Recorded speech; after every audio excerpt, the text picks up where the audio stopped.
To Donald Trump, former Sheriff Joe Arpaio is a patriot deserving of a pardon, while transgender Americans who courageously risk their lives in the military to defend our nation are a burden and should be banned from our armed services.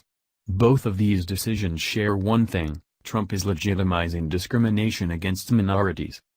Arpaio, who was pardoned by Trump Friday night, is the controversial former Maricopa County, Arizona, sheriff who had a permanent injunction issued against him by a federal judge in 2013 for continuing to racially profile Latino drivers even after being ordered to stop years earlier.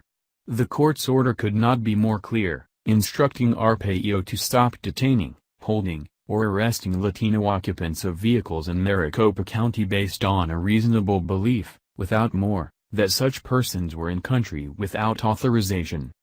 But the former sheriff, a man Trump praised in 2012 for joining him in peddling the racist birther campaign against President Barack Obama, intentionally ignored the court's order despite admitting that his officers had violated the constitutional rights of Latinos during saturation patrols, a procedure in which officers flood a targeted geographic area. In fact, after the 2013 court ruling, Arpaio proclaimed to a crowd of cheering supporters, "After the Justice Department went after me, we arrested 500 more just for spite." Consequently, after a trial last month, Arpaio was found to be in criminal contempt of court for willfully disobeying the law after a court ordered him to stop singling out drivers based on ethnicity and detaining them without charges.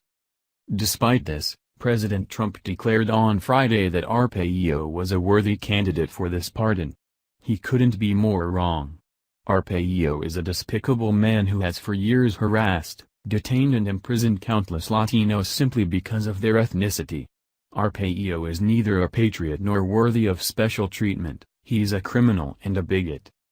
Let's be clear, Trump's pardon of Arpaio sends a message to the nation, including law enforcement, that profiling people based on their ethnicity and race is okay in Trump's America.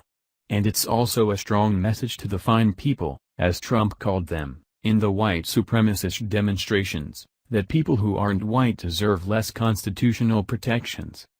But Trump wasn't done legitimizing discrimination on Friday. He did more.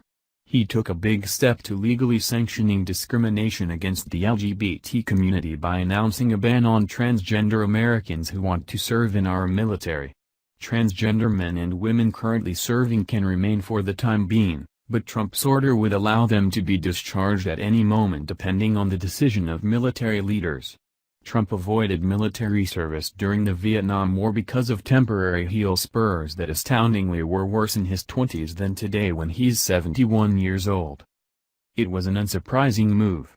Trump first signaled, in a series of tweets, in late July his intention to ban transgender Americans from joining our military and even hinted at the immediate discharge of those now serving. He callously described these brave men and women as a burden. Our military must be focused on decisive and overwhelming victory and cannot be burdened with the tremendous medical costs and disruption that transgender in the military would entail. In announcing this policy, Trump reiterated his view that transgender Americans in the military would be a burden. In reality, however, a 2016 Rand Corporation study commissioned by the Pentagon found the opposite, noting that 18 countries already allow transgender personnel to openly serve in their military, and in no case did the Rand team find evidence of an effect on operational effectiveness, operational readiness or cohesion. But as we all know, facts don't matter to Trump, especially when demonizing minorities, be they Muslims, the disabled, Mexicans, etc. This ban by Trump will, like Arpaio's pardon, send a clear message that discrimination against a minority group is acceptable in Trump's America.